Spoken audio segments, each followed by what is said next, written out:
Hi guys, welcome to my channel. Before starting, subscribe and like the videos, it really helps a lot. The content from this video are taken from the web novel and manga series of Mushoku Tensei Jobless Reincarnation. Now please enjoy the video. Part 3. My new lifestyle started to include my two little sisters. I put in an application at the dorms for Norn's sake and prepared for her to be accepted there.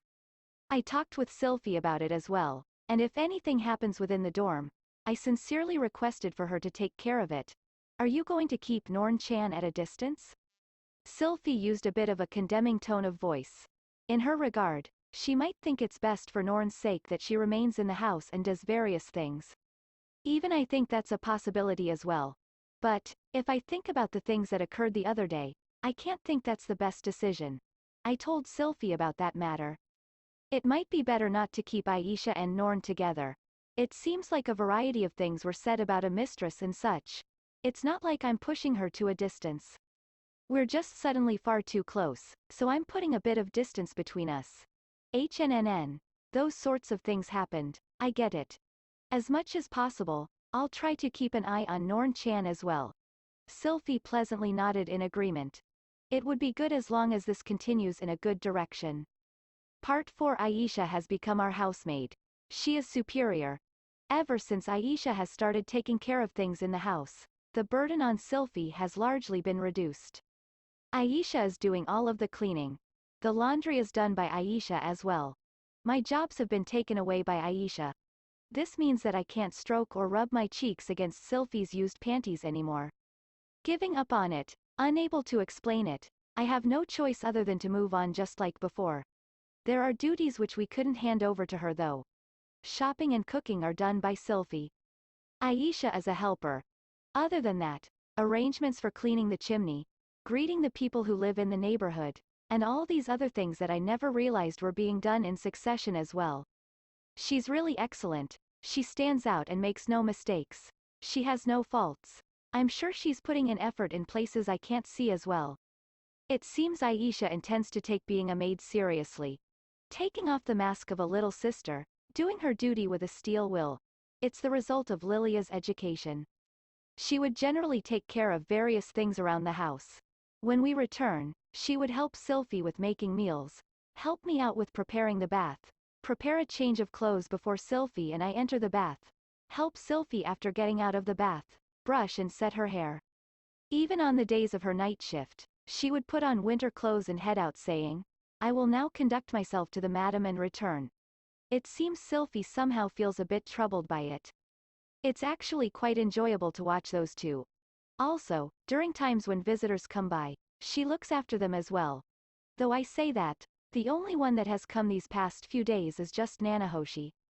The other day she came to formally say her thanks again. She said she wanted to prepare something as thanks, so I requested some kind of useful magic circle that makes use of summoning magic. On the occasion that the experiment proceeds to the second phase, it seems she'll give me an explanation. In regards to Nanahoshi, Aisha was truly diligent in looking after her. Preparing the bath and a change of clothes, even up to washing her body, it seems Nanahoshi was considerably irritated by it. In response, I was sarcastically told that working my little sister so hard is something a fiend would do. In her regard, the bath might be isolated, rich, and something that she can't help but be appeased by. The next time Nanahoshi comes to enter the bath, I'll tell her to try and keep her distance.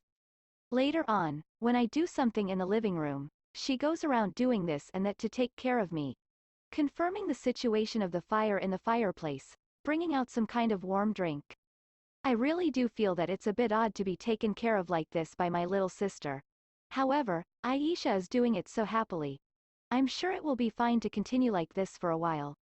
It's not like I'm coercing her into it, is what I was thinking, but if you use magic from the time when you're young, your aggregate amount of magic power will increase. I remembered such rules. If she's not going to school, then at the very least, I think it would be good if she just trains her magic power. After reaching 10 years of age, it won't grow all that much, but even then, it will mean her future growth is still positive. Taking the opportunity as well, I'm sure it would be for the best if she can use attack magic up to the intermediate level. Though there's no problems living with just elementary level, intermediate is the easiest to use in actual combat. Aisha, come over here for a bit. I'm going to teach you magic. Oni-chan is going to teach me. Aisha was making a face like she was really happy. When her feelings are greatly moved, her tone tends to get disturbed. She still hasn't reached Lilia's level, it seems. It's just in case you ever need it. Even if you say no, there's no way I would say I don't want it. Saying that, Aisha jumped on top of my lap. Oh, cute. I'm in your care. It became that Aisha would be taught magic by me. Even though I say that, she's already learned all the basics. Just because she hasn't learned it yet, if she just reads a magic textbook, she can quickly learn intermediate magic, I'm sure. Incidentally, she was unable to use voiceless incantation. It seems to be impossible to do by 10-year-old after all. For the time being, I obligated her to use up almost all of her magic power every day.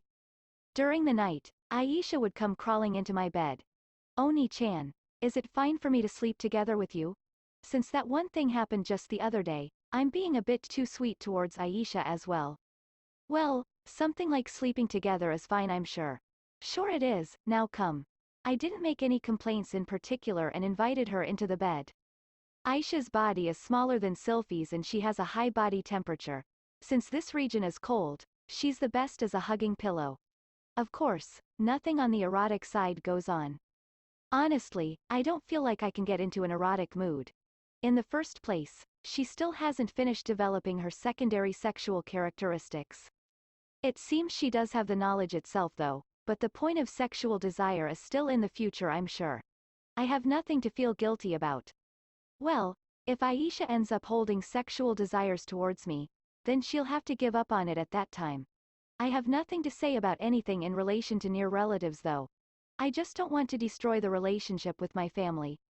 Part 5. Well, while the days when Sylphy isn't around are fine, the problem lies on the days when there's no night shift. My night life together with Sylphy once every 3 days. Since my little sister is here as well, I thought we should hold back for a short while. However, after thinking about how there's a defenseless girl sleeping next to me, there's no way I can endure it. No, in reality, I should be able to endure it though, if I were to take care of things myself. Nevertheless, inside of the house, Aisha is always hanging around me. There's no way I could take care of it in the toilet at school. Even though I have a wife, taking care of it myself is somehow a waste. And in the end, while worrying about things, it ended up saving up. In this young body with strong sexual desire, if I don't take care of it within a week, it will be on the verge of spontaneous discharge. Next to such a young body, try putting a cute sleeping girl. Not to mention that girl is all okay without NGs. She's giving it her best to try and make a child. With her saying such lovable things, trying to endure seems stupid. Foo, as a result, the hustle was overdone to the end. For the time being, I did make sure to lock the door, and I enhanced the soundproofing of it with earth magic as well. I just have to pray that Aisha doesn't try to peek from her side. Rudy, today you were amazing. Afterwards, Sylphy was left quite listless. Soaked in sweat, her slightly disheveled hair was just a bit glossed. Now that the sweet pillow talk has ended, I begin wiping her body down with a wet towel while sitting on top of the bed in room clothes. The room clothes were made with a soft material. They're clothes with a bit of a plain feeling to them. Rather than sweats, they're close to jerseys. They aren't very sexy, are they? Is what Sylphy said, but that's completely wrong. For Sylphy's sex appeal rather, these sorts of outfits in specific bring it to life. It kind of feels like a track and field club girl is sitting down on top of the bed. Precisely because the sexiness is sparse that in reverse accelerates the arousal. It's the so-called artistic inclination. For example, if this was the black negligee that Eris wore, Elinalise were wearing it saying some kind provocative words, or Rinia and Pursena with their voluptuous flesh, it wouldn't end up like this. It suits Sylphy's lack of sex appeal. HN? What is it, Rudy? When I realize it, I'm caressing Sylphy's slender body from behind. It sure is a good body. There are few uneven spots, but it's not a plain. There's some fat, but for some reason, it's soft. Just by embracing and caressing her like this, my lightning rod faces upwards. Do you still want to do it more? No, Sylphy has work tomorrow as well. I'll endure it. Tomorrow morning, I'll be satisfied with groping them a bit. Really, it's fine if you don't endure it though, okay. Sylphy fell over onto the bed, and then faced me and held out both of her arms towards me. It's fine, Rudy. Come. Sylphy said that shyly and full of bashfulness.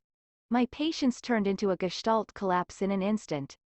I already don't know the meaning of patience anymore. I matched both of my hands together, and then while jumping straight out of my clothes, I dived in aiming at Sylphy. The night has that sort of feeling to it. That's it guys, thank you for watching, subscribe if you want more and don't forget to like the videos.